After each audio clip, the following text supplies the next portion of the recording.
o tempo de Deus. Não podemos nos confundir naquilo que Deus tem para cada um de nós, em cada área de nossas vidas, em cada momento dela, porque Deus atua de diversas formas em várias etapas de nossas vidas. Quando eu me converti, eu era uma pessoa. Tempos depois, 5, 6 anos depois, eu era uma outra. E hoje eu sou uma outra pessoa diante do meu relacionamento com Deus através das áreas da minha vida. Eu era jovem, hoje sou um homem, né? Estou aí no limite da idade.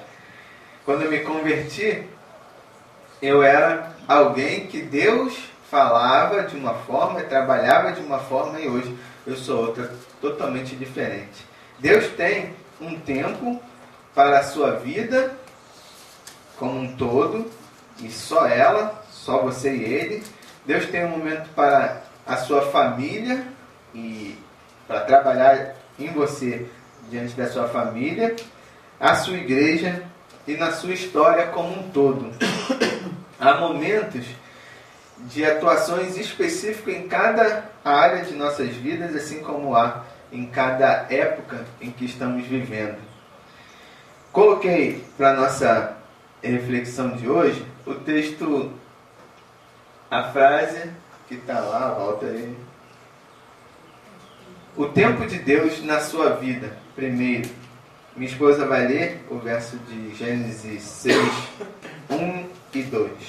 Quando as pessoas começaram a se espalhar pela terra e tiveram filhas, os filhos de Deus viram que essas mulheres eram muito bonitas. Então escolheram as que eles quiseram e casaram com elas. Gênesis 6, isso? É que a versão é aqui que não foi. A versão era esta. A minha está assim. Visitou o Senhor a Sara, como lhe dissera, e o Senhor cumpriu o que lhe havia prometido. Sara concebeu e deu à luz a um filho, a Abraão, na sua velhice, no tempo determinado que Deus lhe falara.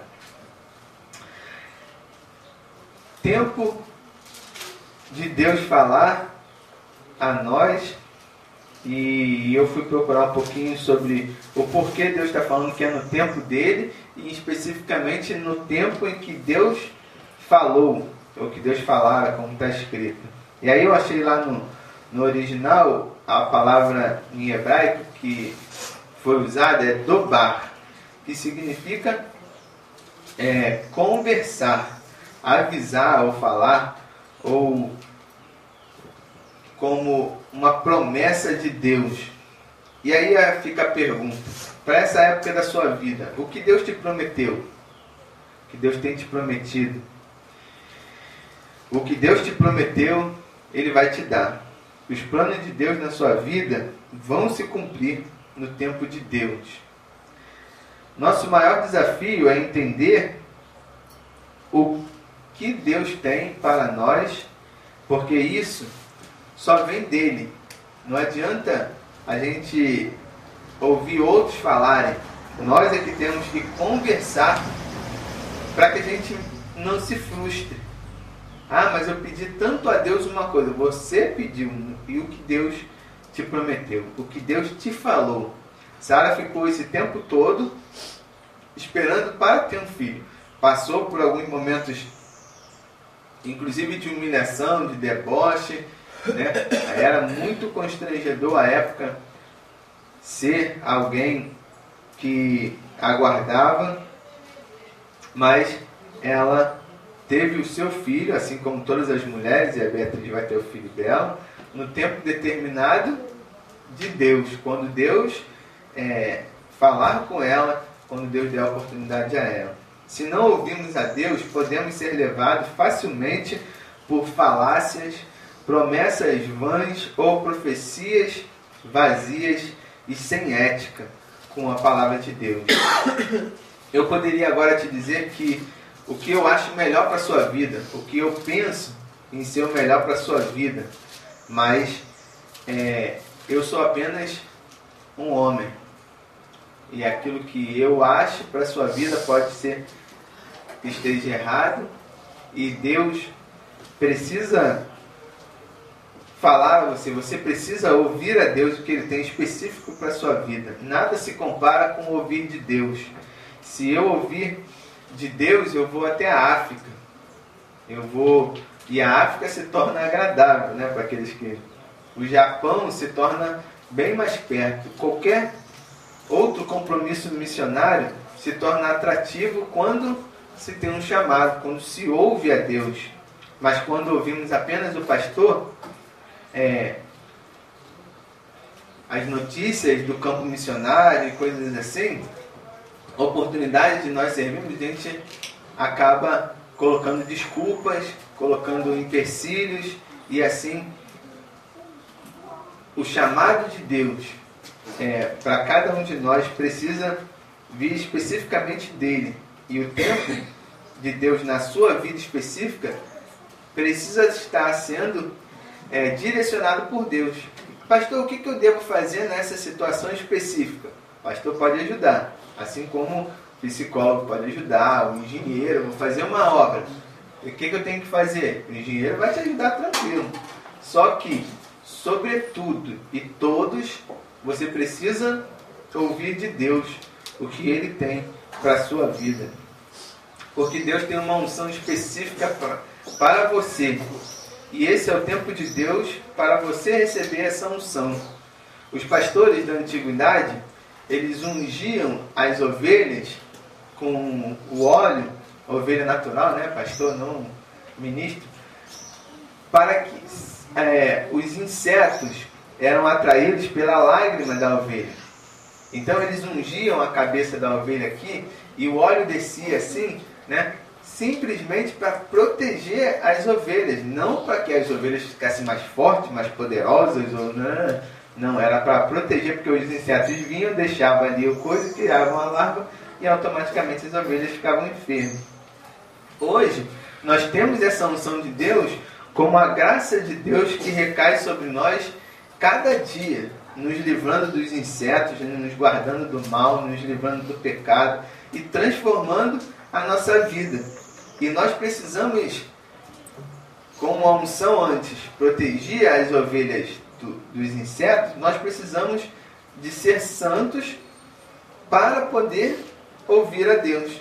Santos não por causa do óleo, mas por causa da graça. Santos não porque eu fiz alguma coisa para agradar a Deus, mas por causa da graça. Como a gente estava discutindo aí, né, cedo, as obras e a fé, nada pode te impedir de fazer alguma coisa para Deus, porque nós vivemos o tempo da graça.